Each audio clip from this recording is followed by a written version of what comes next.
A billionaire gave 4 women unlimited black credit cards, no rules, no limits, and no instructions. 3 of them spent thousands on themselves.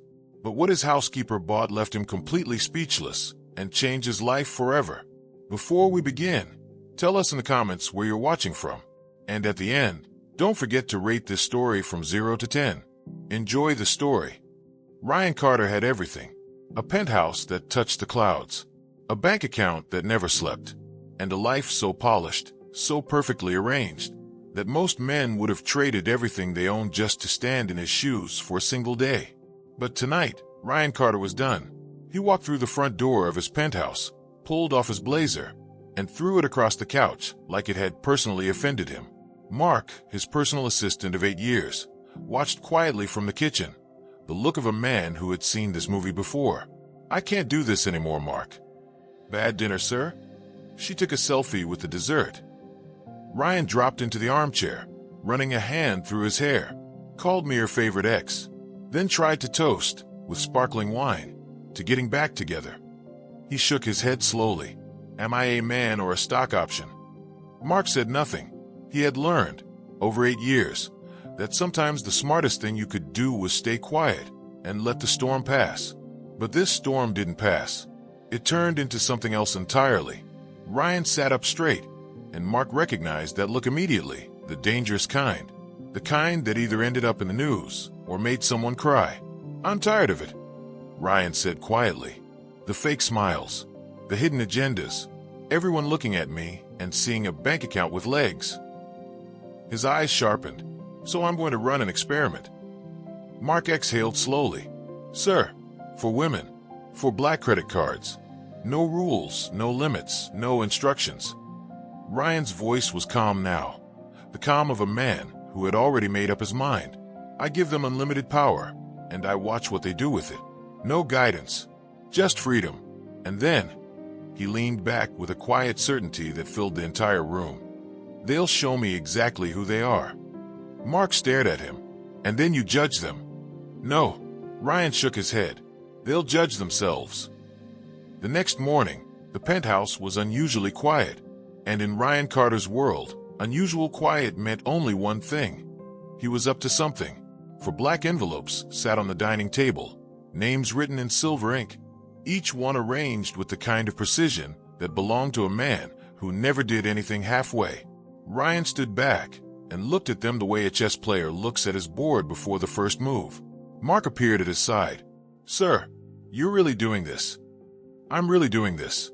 The first to arrive was Claire, efficient as always, blazer sharp, heel sharper. She raised an eyebrow at the envelope, like it might be a trap. Ryan smiled. "It's just a gift. 3 days. No limit. Enjoy it." She left with a slight blush and a smile that didn't quite hide the calculation behind her eyes. Lily arrived next, stepping off the elevator like she was walking onto a runway. She held the black card up like it was a trophy she had already won. "Ryan, I knew you still loved me." Ryan just smiled and said nothing. Diana floated and dressed like it was a fashion shoot on a Tuesday morning. She looked at the envelope with elegant suspicion, then smiled slowly. The smile of a woman who already knew exactly what she was going to do with it. And then there was Emma.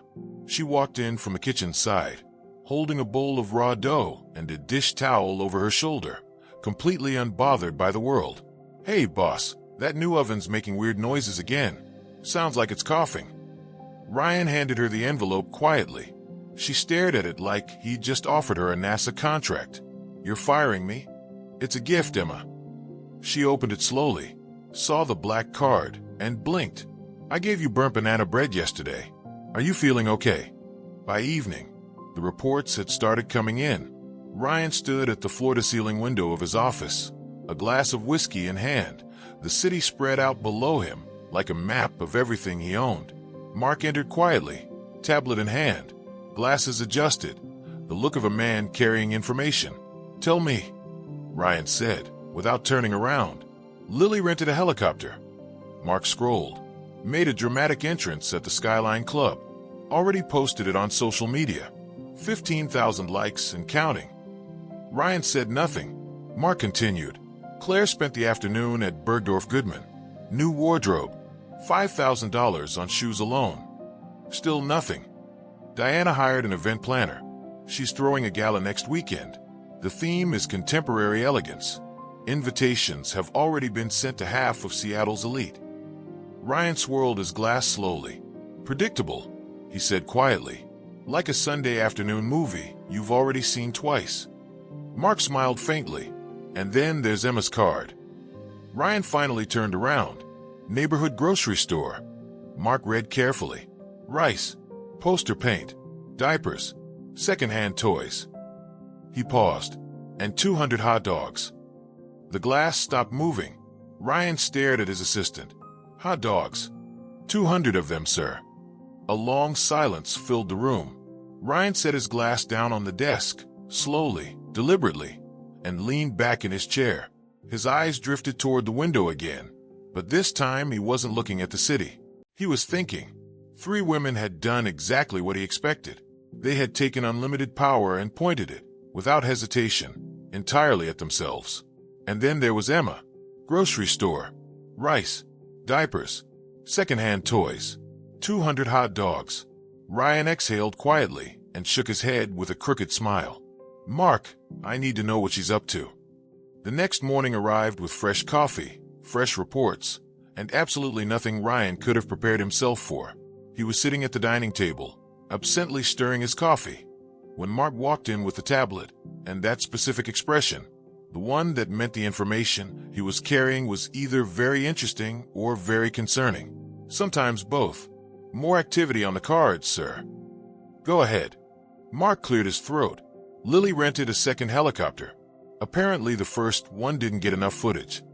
Ryan closed his eyes briefly. Claire ordered 3 more pairs of shoes online. Overnight delivery. He nodded slowly. Diana's event planner called twice about floral arrangements. And Emma. Mark looked at the tablet carefully. 200 colorful balloons. 30 pounds of sugar. Arts and craft supplies. Paints and brushes. He paused. And a rented van for this afternoon. Ryan frowned. A van? For what? Mark scrolled further and read quietly. Supplies for charity event.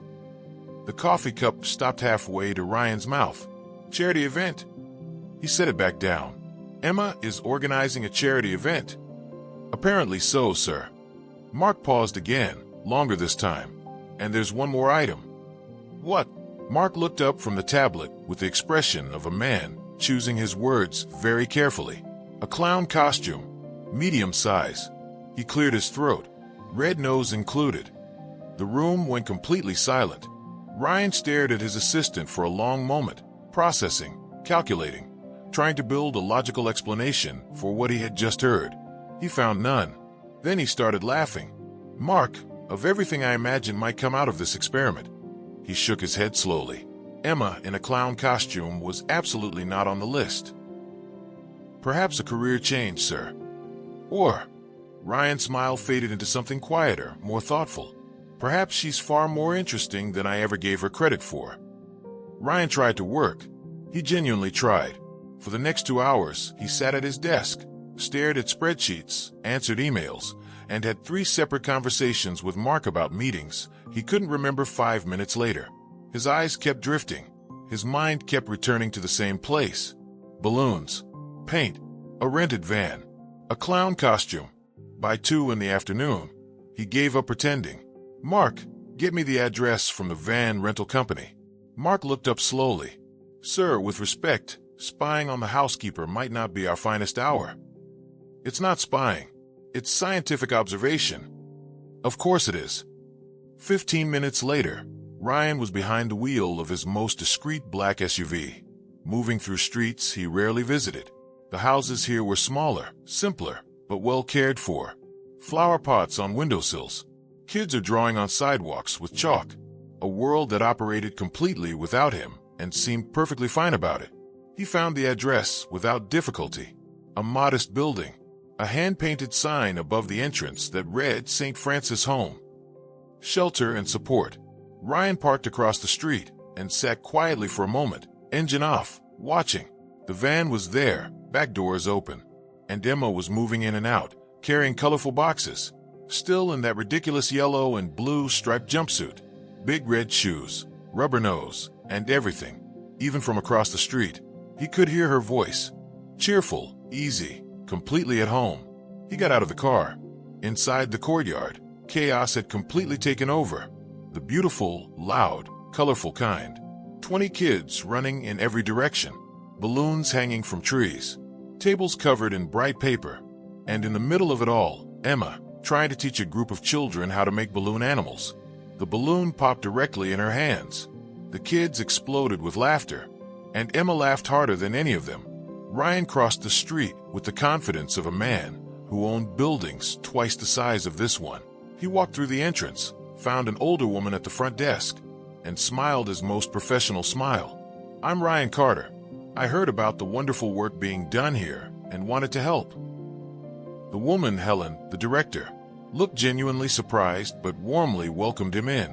She led him down a simple hallway that opened into the courtyard, where the chaos was still in full swing. Kids everywhere, balloons, laughter, and Emma, still in the clown costume, still completely in her element. She spotted him immediately. Her eyes went wide. "Mr. Carter, what are you doing here?" "I heard about the event. I wanted to contribute." Emma stared at him for a long moment with the expression of someone doing very quick mental math. "How did you hear about it?" "I have contacts in charity organizations." The lie landed poorly. Even Ryan knew it. Emma didn't push it. Instead, she handed him a spatula. "Perfect timing. I've got 200 hot dogs and only 2 hands." What followed was, by any reasonable measure, a complete disaster.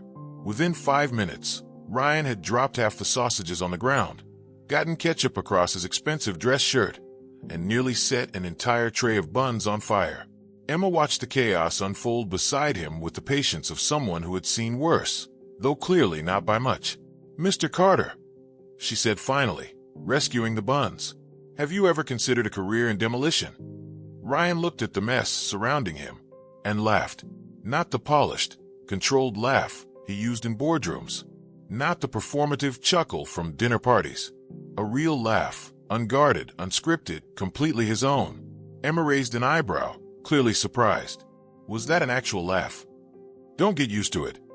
She smiled and took over the grill, without another word, moving with an ease and confidence that made Ryan quietly step aside and let her. By late afternoon, the courtyard had finally settled. The kids were full, worn out, and scattered across the grass in that specific way children collapse after a perfect day, completely satisfied, completely unaware of how rare that feeling actually is. Balloons drifted lazily in the breeze. Empty hot dog trays sat stacked by the van, and the noise had softened into something quieter, the comfortable hum of a day well spent. Ryan found himself helping Emma sweep up burst balloons and stack folded tablecloths without quite remembering when he had decided to stay this long. They worked in silence for a while. It wasn't uncomfortable. That surprised him. "Why do you do this?" he asked finally. Emma paused her sweeping and looked at him. Not defensively, not guardedly, just directly, like the question deserved a real answer, and she intended to give one. "Do what exactly?" "All of this." Ryan gestured at the courtyard, the deflated balloons, the crayon drawings left on tables, the sleeping child in the corner chair. "Spending your Fridays here, using your own money, your own time. What do you get out of it?" Emma was quiet for a moment, not the quiet of someone searching for the right answer, the quiet of someone choosing the simplest words for something they've always known. "Because someone has to," she said, "and because these kids deserve to smile." "But you don't get anything in return." She looked at him like that was genuinely the strangest thing she'd ever heard. "Yes, I do." A small smile. "I get the best part of my day. No strategy, no calculation, no angle hidden underneath. Just the truth, clean and simple and completely unashamed." Ryan looked at her for a long moment and felt something shift quietly inside his chest. Something he hadn't felt in years. Something he didn't have a boardroom word for. "Thank you," he said quietly, "for letting me help today." Emma smiled and picked up her broom. "Thank you for not burning the whole place down." The next morning, Ryan couldn't stop thinking about her. He walked into the kitchen, where Emma was scrubbing a pan with remarkable energy, humming something completely unrecognizable, off-key, and entirely unbothered about it. "How about coffee?" he said, "somewhere outside." The scrubbing stopped. Emma turned and looked at him like he'd suggested a trip to Mars. "Coffee. Us. Just coffee. Somewhere quiet." She glanced down at her stained jeans and worn t-shirt. "Like this." Exactly like that. 20 minutes later, they were sitting in a small cafe downtown, far from the restaurants where people recognized Ryan's face. Cheap coffee. Mismatched chairs. Nobody cared who anyone was. Emma stirred her cup with slightly too much energy. Nervous, Ryan realized. Actually nervous. "This tastes exactly like Mrs. Martha's bakery on my corner," she said, avoiding his eyes. That was the idea. She took a sip and made a face. "Still better than that dramatic Italian machine in your kitchen. That thing sounds like it's having an emotional breakdown every morning." Ryan smiled. "You have strong opinions." Helen always said opinions are like noses. Everyone's got one. Helen sounds wise. Something shifted in Emma's expression. Subtle but real. "She is." A pause. "I grew up at the orphanage." She said it simply, like a fact about the weather. Day 1 to 18. "My mother left me as a baby. She loved me. She said so in a note, but she had nothing to give." Ryan stayed quiet. "Don't give me the sad face," Emma said, laughing softly. "It wasn't all bad. Helen was an angel. The kids became my family. I visited every Friday for 2 years." She shrugged. "I never told anyone. It's just something I do." Ryan sat across from her and felt something settle quietly inside his chest. In his world, everyone performed. Everyone calculated. Everyone wanted something. Emma just existed, fully, without apology, and he had absolutely no idea what to do with that. By 2 o'clock, the penthouse looked like a scene from a movie nobody had agreed to be in. Lily had arrived 15 minutes early, positioned perfectly by the window where the light hit her best. Claire sat with flawless posture, tablet open. Ready to take notes like this was a board meeting. Diana walked in exactly 10 minutes late, sunglasses on indoors, unbothered by the irony. And then there was Emma. She came from the kitchen side, hands still damp from washing dishes, drying them on her apron. "Sorry, folks, the oven needed attention. That thing is genuinely troubled." Ryan looked at all 4 of them and felt the contrast hit him like cold water. 3 days ago, I gave each of you a black card," he began. "No rules, no instructions. But the truth is, it wasn't a gift. It was an experiment." Lily recovered first. "It was an amazing experience, Ryan. Truly transformative." Claire gave a professional nod. "A unique opportunity for strategic personal investment." Diana simply smiled, the smile of someone agreeing with something deeply philosophical. Emma looked at all 3 of them, then at Ryan. "I thought it was just a thank you. I bought stuff for the kids at the orphanage, food, toys, and supplies." She blinked. That's it. Lily raised a perfectly shaped eyebrow. "Honey, normal people would have done a spa day." Emma looked genuinely puzzled. "Why would I need a spa day? I shower every day. My skin's fine." Ryan bit the inside of his cheek to keep from laughing. Claire leaned forward. "It's about long-term vision, Emma. So you bought clothes to eventually give to charity later. But in the meantime, the kids are still hungry today." Emma tilted her head. "Why?" Silence swallowed the room whole. The 3 of them left with their dignity mostly intact and their agendas completely exposed. Ryan stood in the middle of the living room and listened to the silence they left behind. Then, from the kitchen, he heard it. The quiet clatter of pots. The soft, completely off-key humming of a song he couldn't identify. Emma, back in her world, entirely unbothered, as if the last hour had been nothing more than a minor interruption between dishes. He stood there longer than he intended. Mark appeared at his shoulder with the quiet efficiency of someone who had learned to read rooms very well. "Lily called while you were wrapping up. She wants to schedule a meeting, something about getting involved with the orphanage project." He glanced at his tablet. Claire texted, "Same idea, different angle." And Diana's event planner reached out about offering services for a future charity event. Ryan didn't move his eyes from the kitchen doorway. They smelled something. Opportunity, sir. Yes. Cancel everything they request. All of it. Mark noted it without question. Ryan finally turned away from the doorway and walked to the window. The city stretched out below, vast and different, full of people calculating their next move. He had spent years living inside that calculation, building inside it, winning inside it, and somehow, without trying, without strategy, without even realizing she was doing it, Emma had stepped completely outside of it. 3 women had taken unlimited power and pointed it entirely at themselves. Emma had bought hot dogs for hungry children. The difference wasn't just striking. It scared him, and for the first time in longer than he could remember, Ryan Carter knew exactly what he was thinking about, and it had nothing to do with business. The ballroom was everything Emma was not. Grand, polished, intimidating. 250 guests in designer outfits speaking in refined tones, holding champagne like they were born with a glass in their hands. Emma stood near the stage in a simple black dress Ryan had insisted on buying, feeling like a library book shelved in the wrong section. She had practiced this speech 40 times.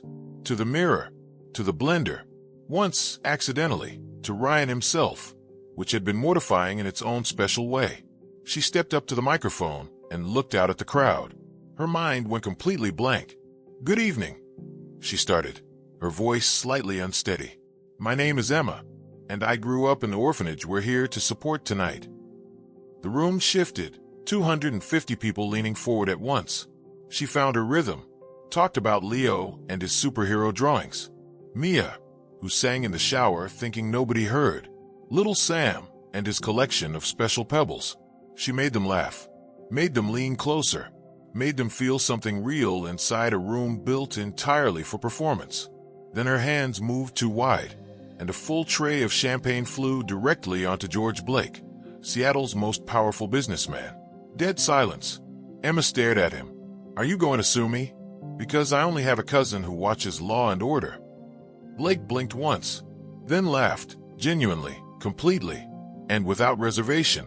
The room exhaled and followed. Later, on the terrace, city lights spread below them like scattered diamonds, and Ryan stepped beside her. "You were remarkable in there. I soaked the richest man in Seattle, and he loved it." Ryan turned to face her and leaned in. The kiss was gentle at first, then it wasn't, and for one perfect moment, the world made complete sense.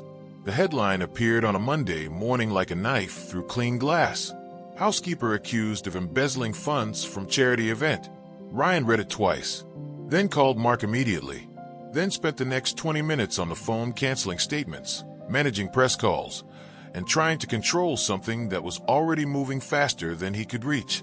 Emma walked into the kitchen and found him standing there, expression tight, phone in hand, wearing a look she had never seen on him before. "Ryan, are you? I need to show you something." He handed her the tablet carefully. "I don't believe a word of it. I need you to know that first." Emma read it. Her face went still. "This is a lie. I know. You know I didn't do this.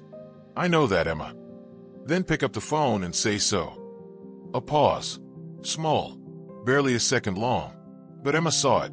Ryan watched her expression change, not to anger. Something quieter than anger. Something that hurt far more to witness. "There's a process," he said carefully. "I need to protect the foundation, the project, your reput. My reputation." She let out a short, broken laugh. "Ryan, you hesitated." "Emma, just for a second. But you did."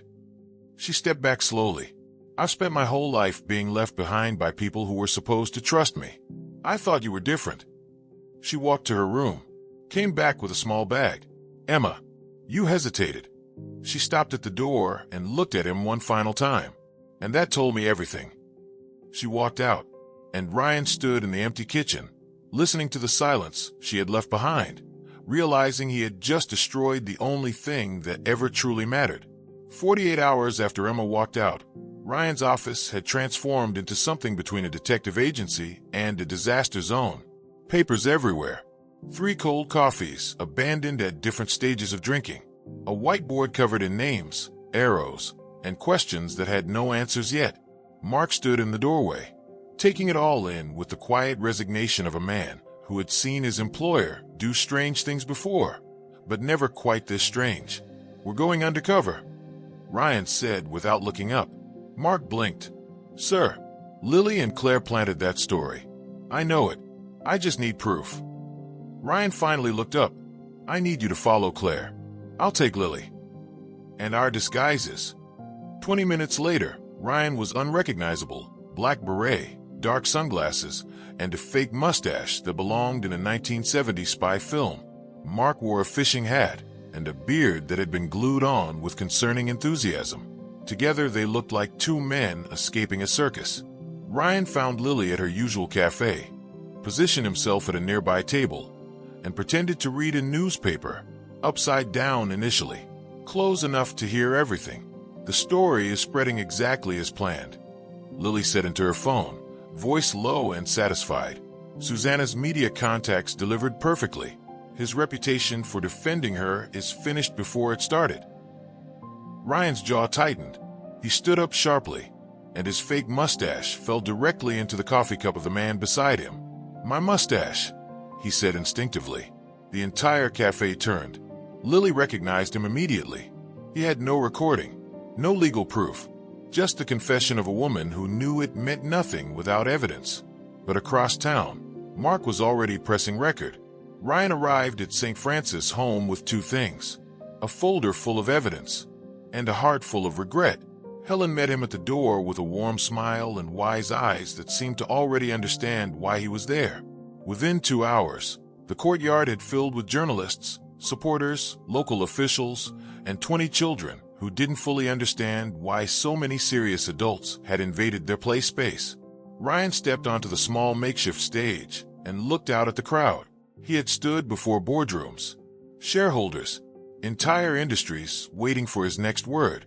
He had never been this nervous in his life. "The accusations made against Emma were not just false," he began, holding up the folder. "They were deliberately fabricated by two people in my circle, Lily and Claire, for purely personal reasons. I have the evidence, every word of it." Journalists leaned forward. Pens moved quickly. "But I'm not here to talk about them." Ryan paused. "I'm here because when that headline appeared, I hesitated. Just for a moment. But Emma saw it, and she was right to walk away." He found her then, standing at the back of the courtyard, arms crossed, completely still. "Emma is incapable of taking anything from a child in need. I knew that. I've always known that. And I failed her anyway." A small hand tugged at Emma's sleeve. Sam looked up at her with serious eyes. "Emma, why are you crying?" Emma wiped her face quickly. "It's just dust, Sam." He looked around the courtyard carefully. "But there's no wind today." Emma laughed through her tears and finally took one step forward. Emma walked toward him slowly, not because the kids pushed her, not because the crowd was watching, but because she chose to, and that made all the difference. "You're an idiot," she said quietly. "Completely," Ryan agreed. "If you ever hesitate again." "I won't." She studied his face for a long moment, searching for the doubt that had broken everything. She found none. "Okay." A small smile. "Okay." The wedding happened 2 months later in the garden of St. Francis' home. Simple flowers, mismatched chairs, 20 children dressed in their absolute best, which meant varying levels of chaos. Helen officiated with tears she refused to acknowledge. Leo shouted, "Kiss her already," before the ceremony finished. Sam lost the ring completely. It was found seconds later by Mia, who had been watching it roll under a chair the entire time, and Ryan, standing in that garden surrounded by burnt food, jokes, off-key singing, and children who had somehow claimed his penthouse as their second home, finally understood something no boardroom had ever taught him. Having everything means nothing until you find the one person who makes you want to deserve it. And that's where Ryan Carter's story ends, or maybe where it truly begins. He started with a credit card experiment trying to find out who really saw him. He never expected the answer would be wearing a clown costume and burning hot dogs. Now here's something to think about. If someone handed you an unlimited black card tomorrow with 0 rules and 0 judgment, what would your very first purchase say about who you really are? Drop your answer in the comments. Be honest, we're all curious. If this story moved you even slightly, hit that subscribe button and turn on notifications. New stories drop every week, and trust us, you don't want to miss what's coming next. And before you leave, rate this story from 0 to 10. Ryan and Emma deserve your honest score.